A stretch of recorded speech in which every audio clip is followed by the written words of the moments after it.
Video games are wonderful, aren't they? They provide us with hours of entertainment, offer new and exciting experiences, years worth of spectacular memories, and have the ability to resonate with us on such an emotional level. As great as they may be, hardly is it ever a harmless walk in the park. After all, no video game is without flaws, some of which only have minor issues that can easily be overlooked, or major shortcomings to the point in which the game straight up sucks. But then there are those types of games that, despite how many outstanding moments they contain and are great overall, occasionally just make me wanna go, fuck! I hate this level! Why is this so tedious? This AI is bullshit! Roy, why won't you dodge? Who thought quick time events were a good idea? What were the devs smoking? What was the point of all that? Oh my god, can it just be over already? Why is this even here? Hey, Blue, listen! Shut up, Navi, I don't need your help! I pressed jump for fuck's sake! This isn't level design! Oh my god, this game! As you can no doubt tell, there exists a specific set of games that have a knack for pissing me off to no end. Yet there are various elements peppered throughout which I can't help but love so much that it makes dealing with all the annoyances worth it.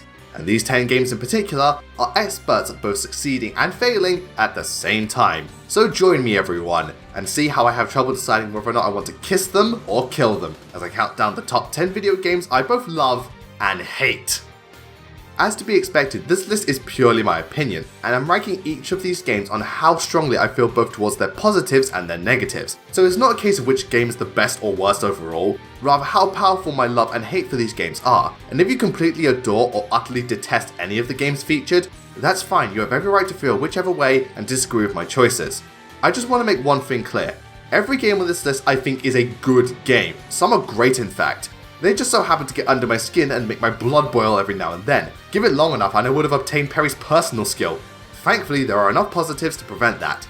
And with all that cleared up, I think it's high time I showed you all examples of the many reasons I love video games so much, as well as why sometimes I just can't stand to look at them.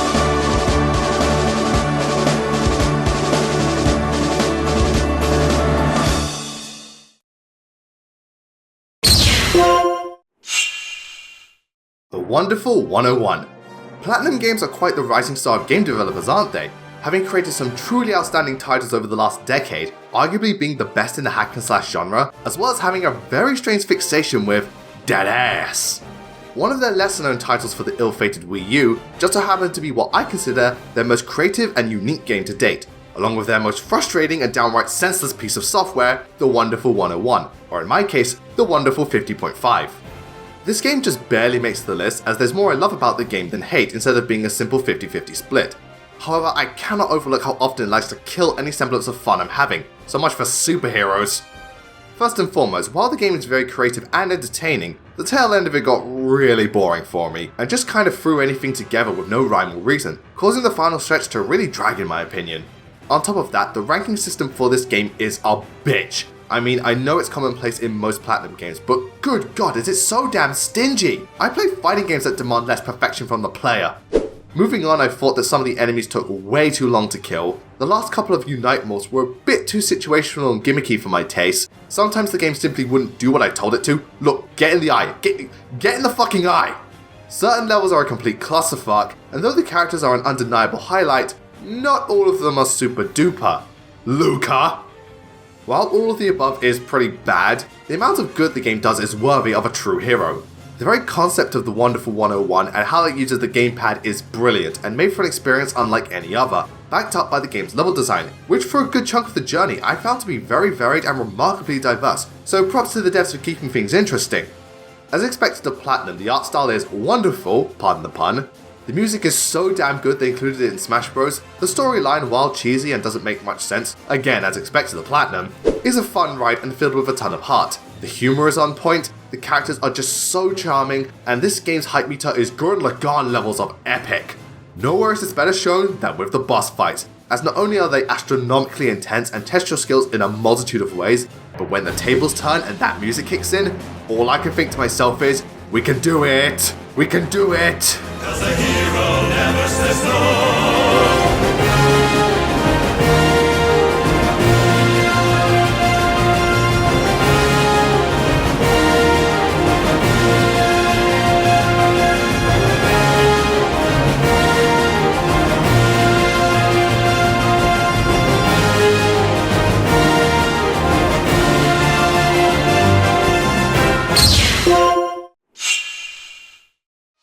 More Heroes. The Nintendo Wii had a reputation for many things, helping to bring video games into the mainstream, forcing motion controls into everything, TV smashing, dust collecting, you get the idea. Though I think it was unanimous that third-party games on the Wii mostly sucked, though there were quite a few hidden gems in this mineshaft of mediocrity, one of the most notable being No More Heroes. Not only was this one of the few mature games for the Wii, but I found it to be a very stylized action game with an abundance of unforgettable moments. Unfortunately, it was also home to some of the most arse-backwards, annoying and downright stupid choices that the game is unbelievably lucky that its positives shine so brightly. Otherwise, I would have thrown it into the mountain of Wii shovelware. No More Heroes was a game unlike any other, and that's probably what makes it such a cult classic. Its sense of bravado and personality is truly unique, coming off as really cool and incredibly silly at the same time, made evident through its story and characters, which were some of my favourite parts of the game. Travis Touchdown is the heart and soul of No More Heroes, and everyone he fought against and interacted with just added to the awesomeness. This sense of personality also plays a big part in regards to presentation, as I really like the aesthetics of the game and the music fits every situation and made for a brilliant soundtrack. I have yet to get tired of that theme music. No More Heroes also boasts some really good boss fights, and mowing down mooks with a beam katana is very satisfying. Well, for a while at least, because my god can this game get tedious. Let me address the giant elephant in the room. The minigames just plain suck. I understand that Suda51 probably didn't want the game to feel too short, and I'm all for adding variety, but this was not the right way to go about it. I mean, why go around killing thugs when you could be mowing the lawn, filling up cars with gas, collecting coconuts, and finding lost cats? These are the literal definition of mundane, especially that Scorpion game. Fuck that shit.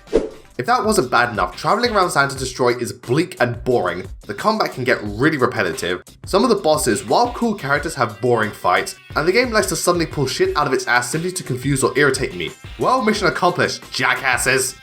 Thankfully, No More Heroes 2 fixed a lot of these issues, though it still had problems of its own. And who thought bringing back the Scorpion minigame was a good idea? Fuck, I hate that shit! So I don't go back to the original that often, but whenever I do, I know I'm in for something stylish, slick, and so monotonous. Metroid Other M. To this day, I firmly believe that this game gets way too much hate, as while it's undeniably very flawed, Other M has a lot of elements and new additions which I greatly admire, and even the future games took inspiration from it, showing that there's certainly merit to this mess, and something I personally get a lot of enjoyment from. However, there are multiple reasons as to why it gets so much hate, and to be honest, some of them are perfectly justified. Aside from the obvious dead horse, many aspects of Other M simply don't work, or act as otherwise counterintuitive elements that just didn't need to be there. So as much as I enjoy the game, it doesn't get off scot-free. Any objections, lady? Well, I can't talk about Other M without addressing the obvious. The story just plain sucks. I thought it was boring, predictable, lacked focus, had such poor writing even Fire Emblem Fates would laugh at it, dull characters, incredibly forced and contrived moments, plus all the talk of the baby Metroid and inner monologuing would make even the most die-hard of Metroid fans say, "Seriously Samus, shut the fuck up!" Also, I have to address how poorly Samus Aran was treated in regards to character, as while I get where they were coming from and what they were trying to do, the execution was just dreadful, more so when taking what Fusion did into account. Even though everyone complains about those issues, there's a lot more the game did wrong in my opinion. After all, enemies no longer drop health and ammo. Instead, Samus must use concentration, which is dumb. The game's structure is incredibly linear and defeats the entire point of a Metroid game. The music is a joke, aside from Ridley's theme. You control Samus in the 3D space with the D-pad. Okay. I thought those walking sections were unnecessary, and the way authorization was used to get upgrades like the Varia suit is about as stupid as, well, anything involving EA at this point. So yeah, Other M is one of the lesser Metroid titles, but it's still a Metroid game, and gosh darn it, does it succeed when it wants to. I really love the gameplay of Other M. I thought it was both innovative and really exciting, especially when switching between the two perspectives to fight enemies and find secrets, not to mention being incredibly fast-paced and gratifying to boot. The level design, while far too linear, is surprisingly good in my opinion, as I found there to be a ton of memorable and exciting set pieces, as well as unique layouts and ways of utilising Samus' abilities, especially during the post-game. The boss fights are stupendous, some of the best in the series in my opinion. Graphically, I think the game looks amazing. There's a real sense of challenge and satisfaction after clearing each obstacle, and I applaud Other M for trying something different and attempting to move the franchise forward. At this point, I completely understand why Other M gets so much hate. some of which I have to agree with, yet I still think it did more good than bad, so personally, I've got to give it a thumbs up. FZero GX. In the long line of Nintendo franchises that the company completely forgot existed, I'd say FZero is the most overdue for a new game. I mean seriously, it's been nearly 15 years. One of my all-time favourite GameCube games, which is saying a lot, FZero GX is what many, including myself, consider the prime of the series, as everything that made the previous game so fantastic is jacked up to 1000, and I think it stands as one of the greatest racing games of all time. But it can just as easily become one of the most aggravating and hair-pulling pieces of programming, and honestly, if Nintendo is hesitant to bring back the series because of the bullshit GX pulled, suddenly things would make a lot more sense. Actually no they wouldn't, give us a new F-Zero game!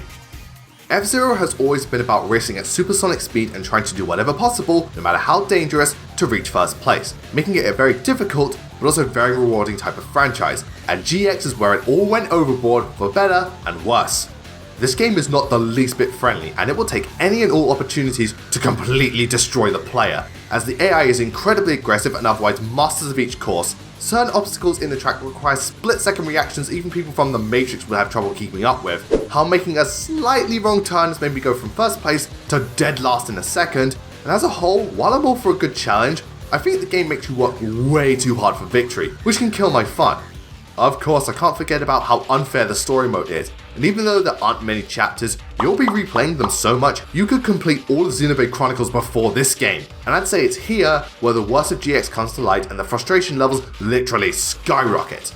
The point I'm trying to make is that when the game is against me, it's a maniacally evil bitch that enjoys every second of my suffering, but when it decides to work in my favour, it quickly becomes one of the best racing games I've ever played.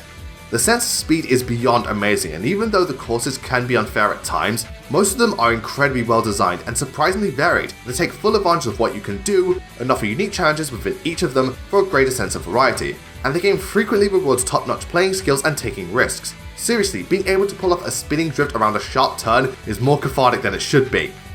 All of this is backed up by a lot of replay value thanks to all the new parts and races, a stunning looking game that holds up even to this day, and one of my favourite soundtracks in video game history. So even though GX is a serious threat to my mental state and controllers, it's worth putting up with all that pain, and definitely warrants a brand new installment on the Switch. Come on Nintendo, we've waited long enough at this point, just get on with it! Sonic Heroes.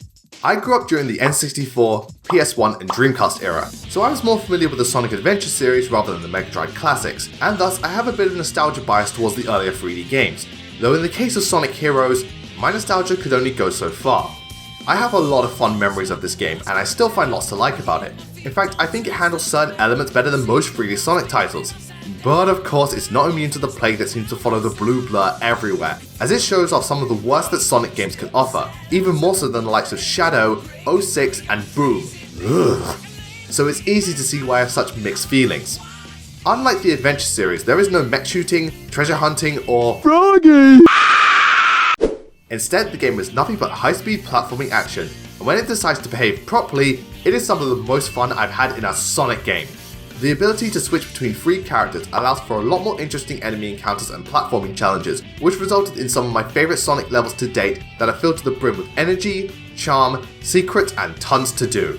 The gameplay in of itself is rather innovative in my opinion, and I love how each character is used just the right amount throughout the game, plus the interactions are pretty cool, if somewhat repetitive. What a wild ride!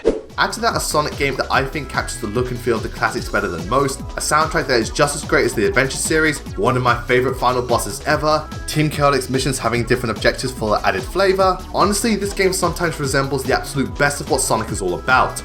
But notice how I said sometimes. Well, therein lies the problem, because the rest of the game is bollocks. In regards to the controls, I have gotten used to them at this point due to all the years spent playing this game, but they are simply far too sensitive and can result in Sonic & Co. either running headfirst into an enemy or off a cliff so often it's not even funny.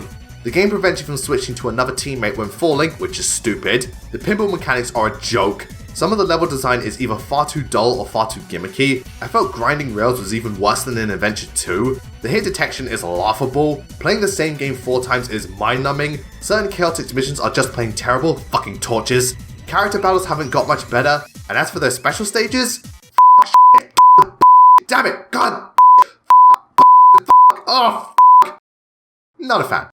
Most Sonic games are always going to come with their fair share of problems, and while this one has no shortage of them, I love what this game does so well and will claim it to be a good game to this day, because we're Sonic Heroes!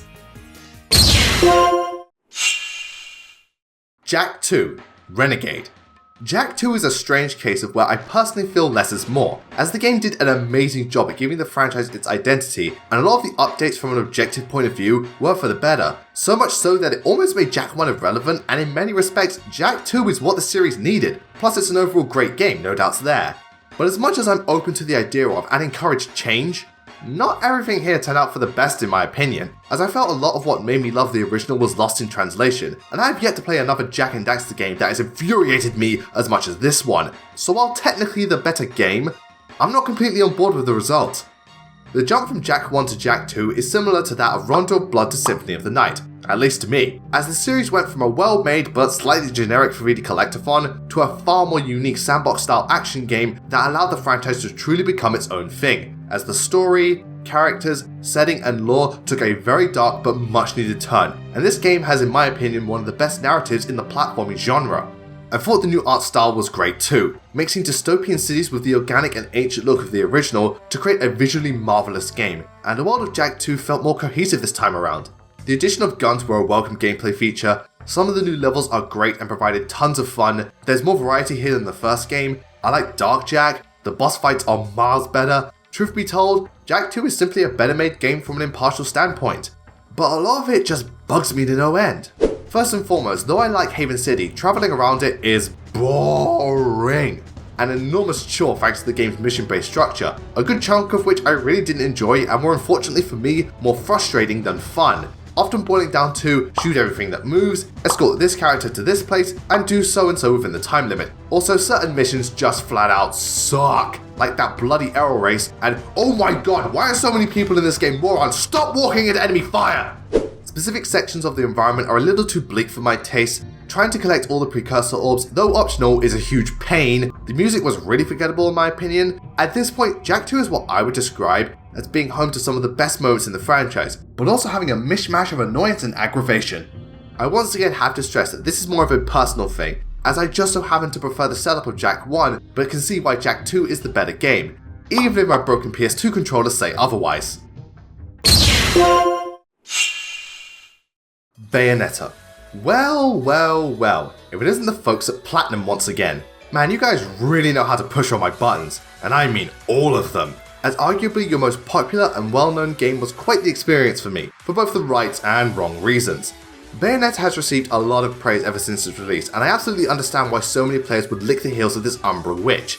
Conversely, whenever this game just so happens to fall flat on its face, oh my god is it embarrassing! And even the good bits, which are plentiful mind you, couldn't overshadow just how poorly other elements were executed, as every time something great happens, 5 seconds later, an occurrence would take place that ruins everything. I must say, Bayonetta, you really are a naughty girl.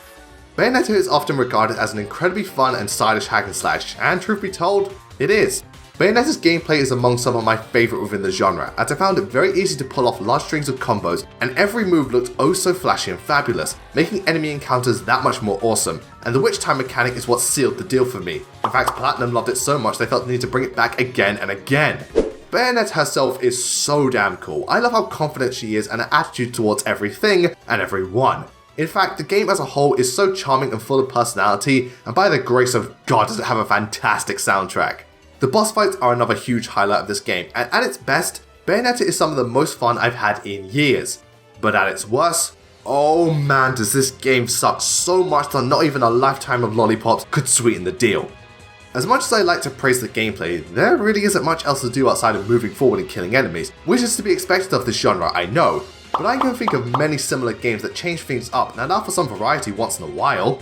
The level design is also not very good in my opinion. I felt it was far too straightforward and very uninspired, with a distinct lack of memorable set pieces, to the point where I forgot half of these stages existed in the first place. I'm also not huge on the art style, the colour palette was really off-putting to me, and I don't think the constant use of reds and overabundance of greys contrast well together. Oh, and those quick time events can also die in a fire.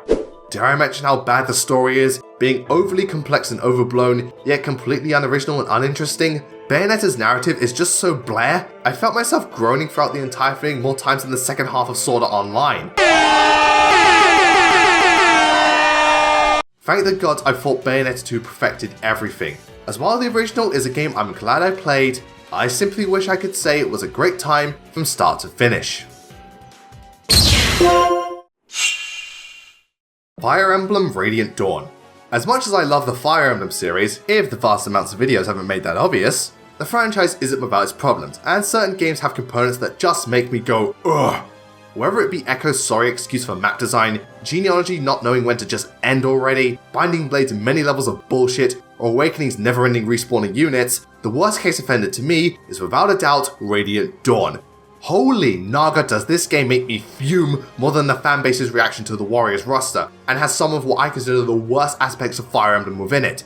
But sweet mother of Miller, can this game showcase the best of Fire Emblem, and is one of the most rewarding and addictive games I've ever played. So no matter how badly this game likes to torture me, which is a lot, I can never bring myself to truly hate it. I would best describe Radiant Dawn as a game that when it's good, it's amazing, but when it's bad, oh my god, does playing it become the biggest chore on the planet. I feel I should address the lower points first, so let me start by saying that the supports are an absolute spit in the face. Yes, I'm aware with a cast this large it's going to be difficult to write supports for everyone, but come on Intelligent Systems. Not only are these uber generic, copy-paste, single-sentence excuses for character interactions, but they also don't follow up on the already established relationships from Path of Radiance, and allowing next to no character development for all the newcomers. Speaking of which, most of the new Fire Emblem faces here are not much to talk about if I'm being honest. After all, most of them have little to no screen time, failed to leave an impact, or I simply couldn't stand them. Meg! Some of the older characters I felt became way too one note and lost what made me like them in the first place. Astrid!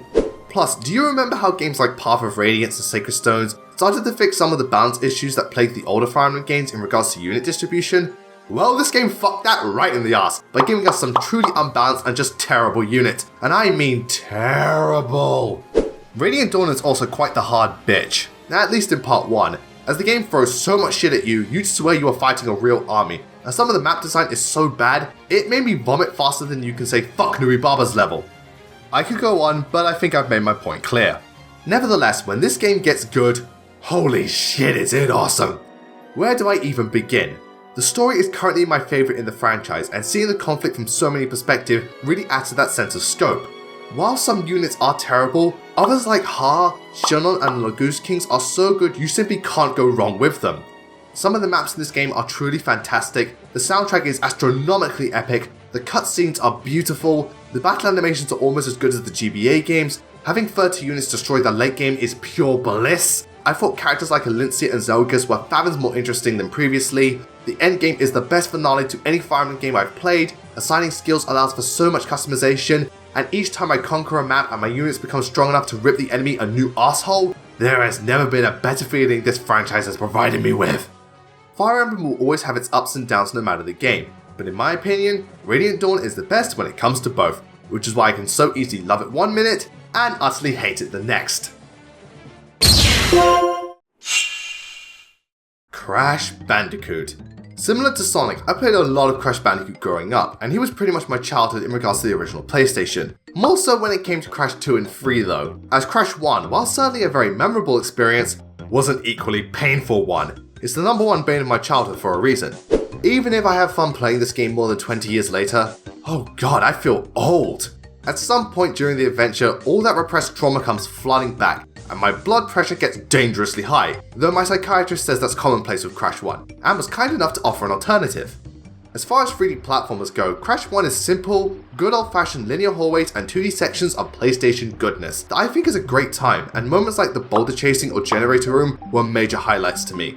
It's also because of how straightforward Crash 1 is that I really love speedrunning this game, and being able to overcome each platforming challenge with grace and finesse feels incredibly rewarding. Also, I must say, for an early PS1 game, it looks incredible. The environments are so detailed and luscious with a huge amount of different locations that make this game so captivating I can't help but smile at the scenery in each stage, and how it uses its visuals to tell its story. The music is pretty cool, the game has a plethora of memorable set pieces, and it's just a damn fun time. at least when I'm playing it in a very straightforward fashion, because the moment curiosity gets the better of the player and they decide to look for more, Crash 1 will chokeslam you so hard into the ground you'll end up in Australia. The main source of replay value for this game is getting the gems by breaking every box in each stage, and doing so is the absolute worst thing imaginable, as you can't afford to die after breaking a checkpoint in a game filled to the brim with bottomless pits, dying in one hit, dickhead obstacles, and jumps so tight and precise you can't afford to be a millimeter off course. This is made worse by the overall level design, which is, for a good chunk of the game, competent. But come the second island, it does a complete 180 and will purposely fuck with you and drag on for so goddamn long it feels like you've played the game for an eternity. Some of the worst offenders being fumbling in the dark, slippery climb, and no! That. As if all this wasn't bad enough, a lot of stages require you to have certain coloured gems to fully complete them, and while a few lead to new and interesting parts of the level, most are a complete waste of time and really lazy. Like, seriously, Naughty Dog? What's your deal? In regards to controls, Crash I think is far too heavy to reliably make precise jumps, and the game has some serious traction issues that have caused me to unintentionally do shit like that. Rounding things out, the character models look janky, the save system is stupid, the boss fights are mostly meh, and the lack of variety does get greater towards the tail end. But regardless, I always find myself coming back to this game and reliving that sense of childlike wonder and innocence, even if it means I have to suffer dearly for it.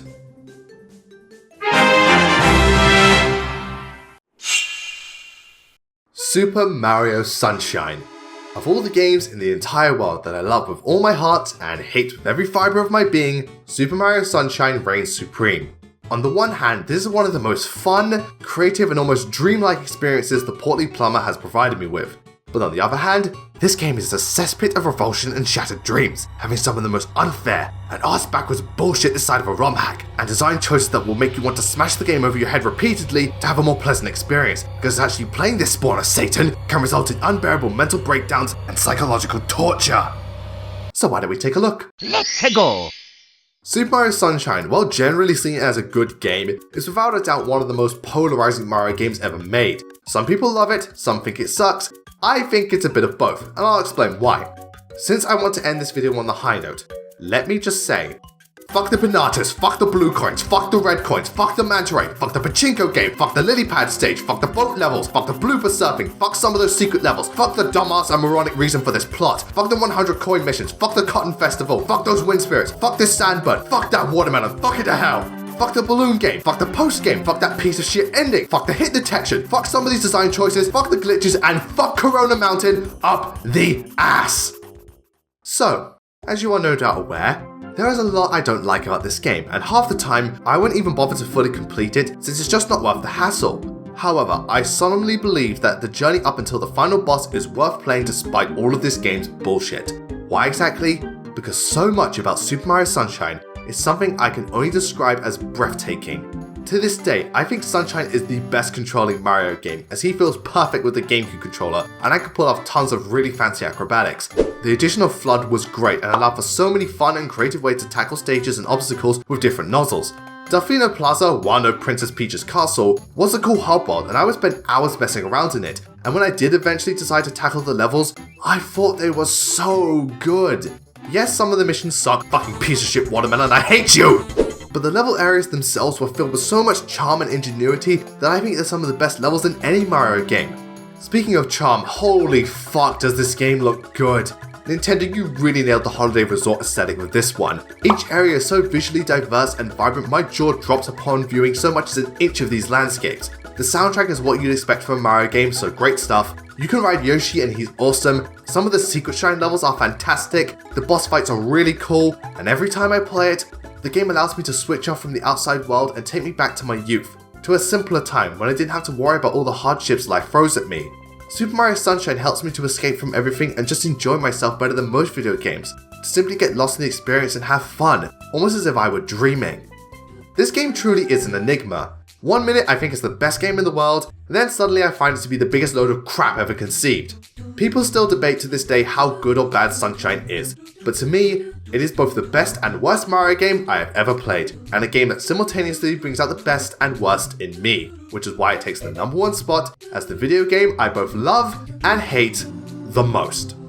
This has been Blazing Knight. I wish you all a great night, take care, and there are always going to be video games each of us have a love and hate relationship with. But just remember that though they may be filled with stuff you cannot stand, if by the end it has done more good than bad, then I'd say it's worth enduring all that negativity to experience those moments of sheer brilliance that remind us all why we love video games.